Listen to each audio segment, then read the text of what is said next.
started our journey through England, and our first stop is today at James. We know him as our reseller in England, but most of you know him because he owns a big breeding loft here, the Tumley Lofts Stud. And today we'll have a visit inside. We'll go through it. He'll tell us a bit of how is it to own a breeding loft like this one. He'll show us some pigeons. And to start this video, he's been our reseller now for Sanitisation products for about 2 years. So tell us a bit of how the last 2 years passed, and what was your experience with fanciers using Ses Pharma to start this video up? No, we've had great success with the Ses Pharma stuff. Was first introduced by a pigeon fancier over here in the UK, and was very interested in looking at the product range that Ses had to offer. It was quite interesting, something new to the market, to what we've seen before, with added extra benefits. And also everything that went with it, the promotion, the packaging and everything else looked very good to us from the outlook. So we decided to take it on, got in contact with you straight away and had a delivery, and as from the first customer onwards, we've only ever had good reports with the existing products plus the new products that have come on online since we've been in partnership. So yeah, it's been a great success so far, and certainly looking forward to taking it further. Okay, now to switch up to the purpose of the video, to the purpose of this visit, to see your loft. Let's get inside and get a tour. Yep, cheers. Right. So we are in here. Most of the people in the UK already know you. They know this breeding loft has a lot of history, and it was started by your father. Yep, that's it. But tell us a bit of, for the person that are watching from all over the world and don't know anything about you, tell us a small presentation of how all this started, and how did you continue maintaining the same amount of pigeons, the same amount of quality, what went through the next years, since this is owned by you now.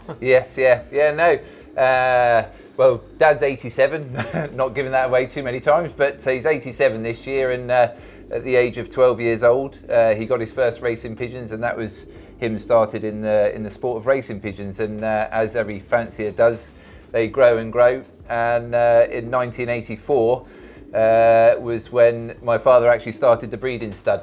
He had a good collection of pigeons from the original Janssen of Arendonk birds, which people would have heard of, as well as some of the older families here in the UK. And then starting the stud up was something that my parents decided to do because they had the quality there, and they wanted to obviously get some money back on their investment as well, like many pigeon fanciers do. And that's where they started then selling birds around the UK, only a handful to start with, but we grew and grew from there. But in the late 80s, I started getting involved with the stud, certainly in the breeding side of things, and always raced together with my father. So we had very good performances. But when we moved down to Devon, because we originally come from Essex, over the east of the UK, we're down now in Devon in the southwest, so we moved here in the late 1980s. We decided that we would like to take the stud a step further. And racing together was very good performances, winning many trophies year in, year out in our club and the federation. Then we opened up the stud and introduced a few more families, and the stud has evolved over that time from 3 families. We're now, I think, 7 different families of pigeons, mainly UK ones now, but we've had pigeons in from Europe over the years to improve the stock that we've got.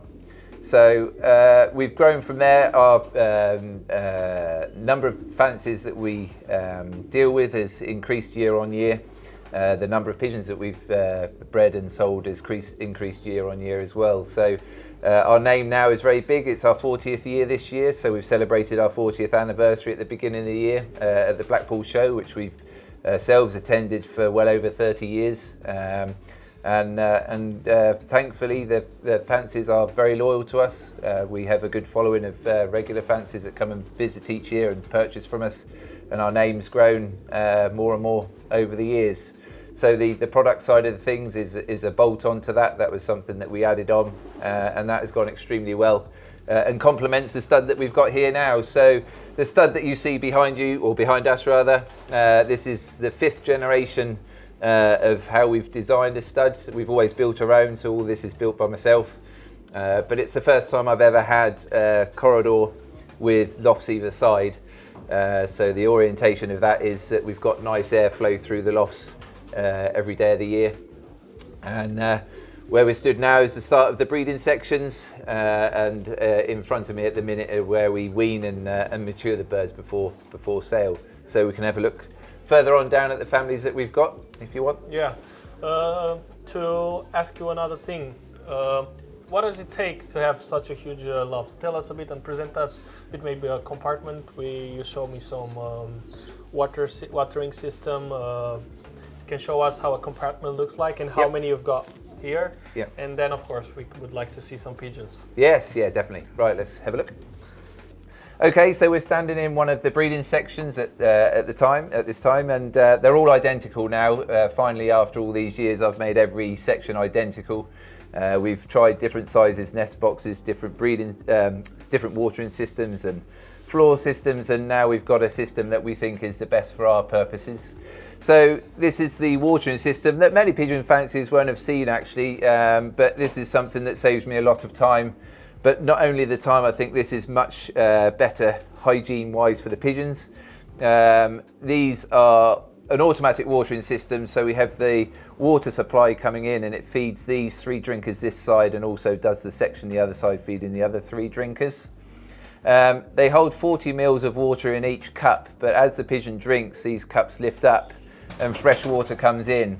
So the main advantage of this is the pigeons getting fresh water all the time, whereas the standard drinking bowl or fountain drinker, obviously you fill up that up at the beginning of the day, and they've still got that water through to the next day or the end of the day if you do it twice a day. Obviously, if you get any dirt in there, whether it's pigeon manure or feathers, that sits in that same drinker all day. Yes, we could get dirt or manure in, or feathers in here, but of course it's only in one of the actual drinkers as well. So there would only be one that's contaminated. But the way this is laid out now, I clean these out on a regular basis, but certainly not daily because they keep clean themselves. Yeah, and you mentioned you don't use that many products in having a breeding loft. But in this system, you also implemented the usage of Sanitisation, which you said disinfects the water. So you said you can mix the water all the way to the back, and it comes already mixed with Sanitisation. That's correct. So that's what you give them. Yeah. So I think keeping the water sanitized is one of the best things that we can do as pigeon fanciers. And over all of the years that we've been keeping pigeons, my father and myself, it's something that's certainly come more and more to the fore in the last decade. There have been many ways in the past to disinfect the water, but there's a big difference between the two. Something that obviously the drawback with this system is obviously you can't clean the insides of these pipes, but if you've got the water actually sanitized at the source, then obviously it keeps the system clear. We've actually got I was prior to now having to dose a container which then fed these, but now I've got an actual dosing system that will feed down to 1 ml per litre automatically. So as the water's drawn, it automatically puts the dose of whatever we want. So it can be Sanitisation, it can be it could be Amino Forte, any liquid product that's mixed with their drinking water can be fed via this system. But as you're right, we don't use a lot, but I do think sanitising the water is one of the best things that we can do on when we're running a business of this scale. Tell us how many compartments of these kinds have you got and how many pairs have you got in total? Yeah, so we can hold a maximum of 16 pairs per section. So we're stood in one section now. There are actually 4 sections of the Leen Boers family that we've got here. We've actually got 16 sections in total. 4 of those sections are the weaning sections up there, so in total of breeding sections we've got 12 sections. However, we have got at the very end, which you'll see in a moment, some individual breeding compartments. There's 24 individual pairs there. All right. Let's see now some of your most representative families that you've got here of pigeons. You can show us a few, and I think the people would love to see them. Yeah, okay. That's fine. So James is going to present us now one of the first pigeons he wants to show us. Go a bit through his family and what are his origins, results, and maybe what has he bred already that brought some results. Yep. So this is a Leen Boers cock that we call Beast. He is quite a big pigeon, but this is the family. The Leen Boers family is what's made our name in this country, in the UK. This is what we're very well known for. So this family we've had since 1982, but this is one of our most prolific breeders in the stud right now of the Leen Boers. He's off of young Moor style. Young Moor style was bred specifically stocked exactly like this cockbird here, but they've both been superb breeders. This pigeon himself has bred a pigeon that was the Ace One Loft race winner in Romania, and it also finished second in the final race. So these pigeons are well known for being quite large pigeons, but as you can see, my finger and thumb go around the back, so they're quite narrow across the back, but they are very broad-shouldered pigeons, so what we call triangle shape. So they're very broad-shouldered because of all the power. He's a bit fidgety because he's got youngsters that have just hatched now, so they're quite keen to get back on the nest. But this pigeon is he's the grandsire of that the One Loft race winner, but he's bred many winners himself, directly children of him. So he's one of our main breeders here at the stud. All right. You've got a lot of pigeons here. How do you manage to stop the diseases and everything that they can catch throughout the years? What advices can you give on this one? Because I assume you had cases of diseases. Yeah, we all do. Yeah. I mean, yes. I mean, obviously, disease is our biggest fear because of the amount of pigeons that we've got here in quite a small area. However, we do, as best as we can, stick to the pigeons having their own immunity. Back in the early 90s, like many fanciers, didn't realise the impacts of antibiotics, and where the stud back then was pretty much living on antibiotics to keep them healthy. Now, I very rarely use antibiotics, only on individuals. I never treat a section. If I have an individual that's ill, I remove it from the section and treat that individual. Since we've moved here, our first breeding season was in 2021. I've never had to treat these birds for anything since I've moved here. We have grills on the floor. You may have seen in the video, we've got grills on the floor for the majority of the floor, so all the muck drops away.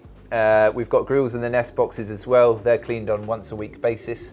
However, I don't tend to mess about too much with them. I expect the birds to keep themselves healthy on the majority of the occasions, but obviously, like humans, we all go downhill once in a while, and we do have to treat birds, but very rarely, as rarely as possible. Try and get them over it on their own. Antibiotics are a very, very last resort. You can ask our vet the number of times that we actually buy antibiotics off them. It's very, very rare. But no, we're very lucky here. A lot of it's to do with the ventilation system. We don't suffer with respiratory issues here, which we have done in other versions of the stud. But certainly up here with the airflow that they've got through the stud, that's not a problem. But we are very lucky that, like, we've had a group of fanciers here today comment how well the birds are and the condition of them and everything like that. We believe that a pigeon that's been fed clean food and clean water should keep itself healthy. But obviously there are exceptions to that rule, and you have to treat for that if needed. Yeah, and as you said, selection over the years is a big key in this one. And now, of course, as long as they are also not in contact with other pigeons, because they are not racing, they gotta be, as you said, healthy with the normal food. And So when we bring in birds, we've just brought in a new family at the end of 2023. They have to be quarantined, partially for the safety of our birds, but also for the safety of them, because they've come from another loft with a different level of bacteria, different bacteria to what ours are used to, and theirs are used to different bacteria than what's in our loft. We hope that the birds don't go ill, but we wouldn't be surprised if one or two did, because of actually just settling into our system and obviously getting used to building up their own immunity to what our birds are immune to. So you can't expect pigeons to come into this volume of birds and just fit in straight away. But as you're right, the big advantage for us is these birds don't mix with anybody else's. Once we've brought them in, that's it. They're in our system and they stay in that system. Okay, then let's continue with the tour of the breeding loft, and let's see what else you can show us. Yep, no worries. Okay, so now we are here. You talked to us a bit about all this family of pigeons that you've got. Yep. So go us through this. So although we're well known for the Leen Boers, the Janssen birds are the family that we've owned for the longest. So since the 1970s and perhaps even into the 60s actually. My father was in silent partnership with Derek Rees and Moore of Honeysuckle Lofts, and they actually bought a daughter of the Merck's 67. So that shows you how long we've had this family. This is one of the hens that originates from those same birds. So obviously this family even precedes me in the length of time that it's been at the stud. This is actually my daughter's bird, Triple B. She's a pigeon that was bred in 2019, which was the year that my daughter started racing at 9 years old. This pigeon actually won 3 firsts in a row. It had 2 races from Bedhampton, which it won both of those, and then it had a week's break, and then the final race was from Brighton, and it won that race as well. So that was all as a youngster.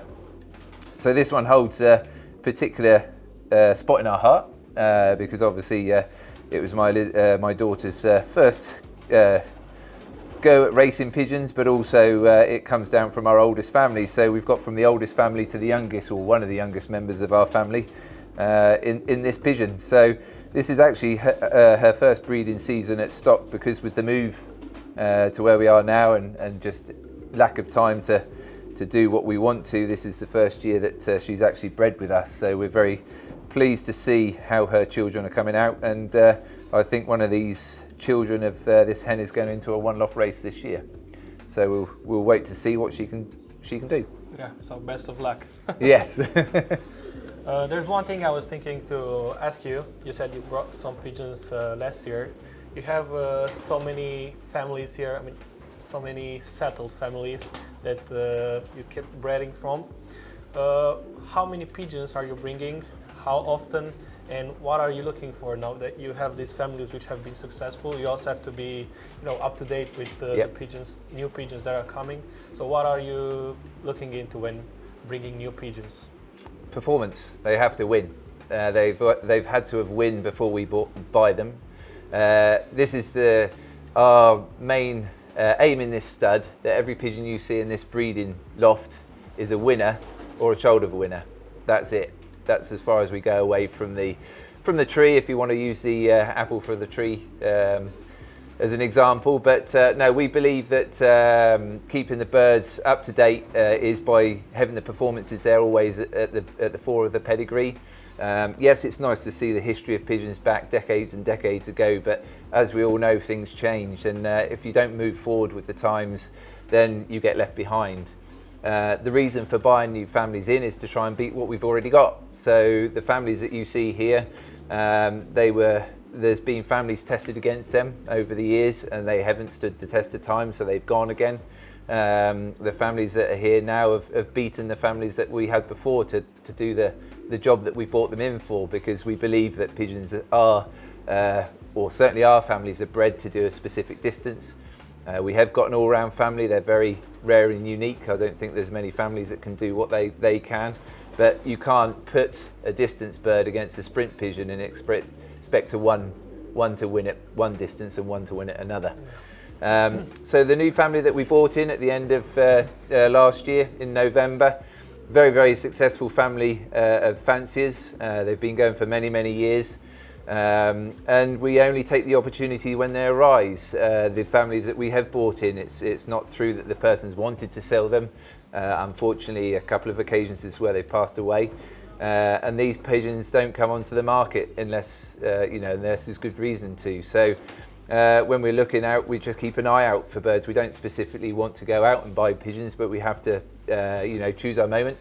And hopefully, things work out, which it has done so far with the families we bought in. And now, the next generation that we've bought in now, we were lucky enough to buy the majority of the main birds and introduce them to the stud. But it doesn't matter how good they are; they've got to carry on being as good as they were, but with us and for other people around the world. I see.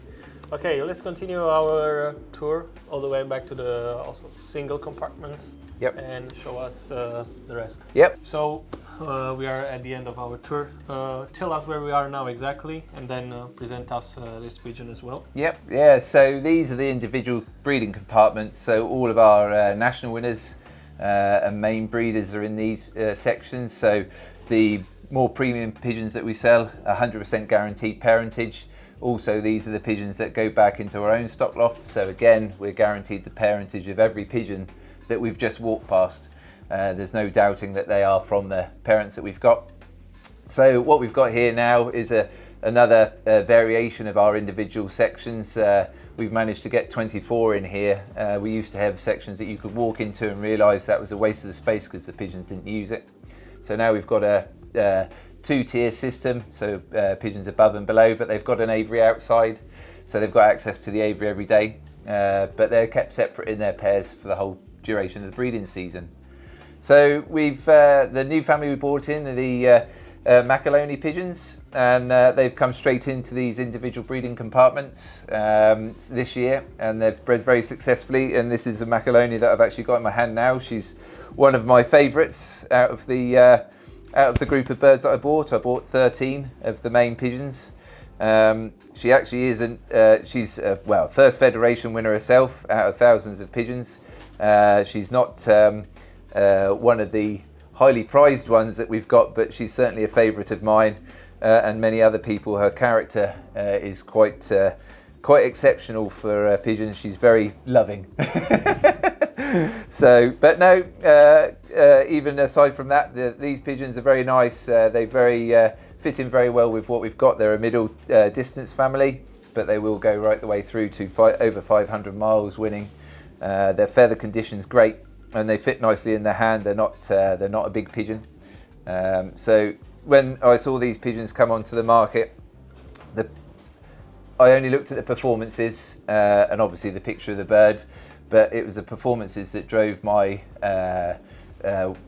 to buy which pigeons I did, and I actually didn't look at the breeding, the pedigrees, until 2 weeks after I got them back. So I sat down and looked at the breeding of them then, but it really was the pedigree obviously is important, but at the end of the day, these pigeons have all raced, won at least first federation out of thousands of birds, and most of them have bred winners. Obviously the yearlings haven't had a chance yet, but this hen has already bred a top performance youngster in her first nest before we purchased her. We had a chat in the morning talking about some pigeons. You showed us some pigeons which are 13, 14 years old here. Yep. Many people send us messages regarding fertility of the birds. You cannot get good eggs, youngsters bred from some old pigeons. You have a huge breeding loft here, so you're the right person which we can ask some tips on the fertility. Yep. If you use any products, any substances, if you treat them any way different, and what are you looking for to ensure they have some good babies even if they are really old? Yeah. I mean, simple steps really are the first ones to take. Obviously wait to the right time of the year. We're here now and it's raining, been pretty much wet for the whole of the beginning of the year. So it's not ideal breeding conditions for an older pigeon. So if you've got an older bird, then at least wait until it's warmed up. One of the main things I do to start with is, this one doesn't need it done because she's a nice young pigeon, but is to cut that tail bar off just with a pair of scissors. I do round it a bit just to make it look a bit tidy, but cut the tail bar off. Even the hens as well, the cock and the hen. Obviously when the cock treads, that tail bar is the bit that catches the floor. So if they're a bit arthritic, which they will be if they're of that certain age, then it's more pressure on the pigeon to try and make contact. But again, it does help if you cut the hen's tail off as well, because there's less in the way for both the pigeons to get entangled. Also around the vents as well, cut the feathers around the vents on both of the birds again. There's no advantage of the birds having that there, only obviously for warmth, but again it's another thing that can get in the way of the treading and mating process. So those are two things that you can do straight away that requires no, other than a pair of scissors, it requires no medication or anything extra. In terms of medication or treatment or additives or anything else, again like the rest of the stud, it doesn't matter what age they are, they don't actually get any better treatment than the rest. My belief is that if a pigeon is going to breed good youngsters, it still has to be able to do that itself with the minimum of interaction from us. So yes, you know, if they need worming, if they need cankering, then that needs to be done. So you've got to make sure the pigeon is in top health. So you need to get the birds checked out prior to breeding. But the only thing that we really use additives over what we do in the main breeding stud is we do use wheat germ oil, and we use hemp oil as well.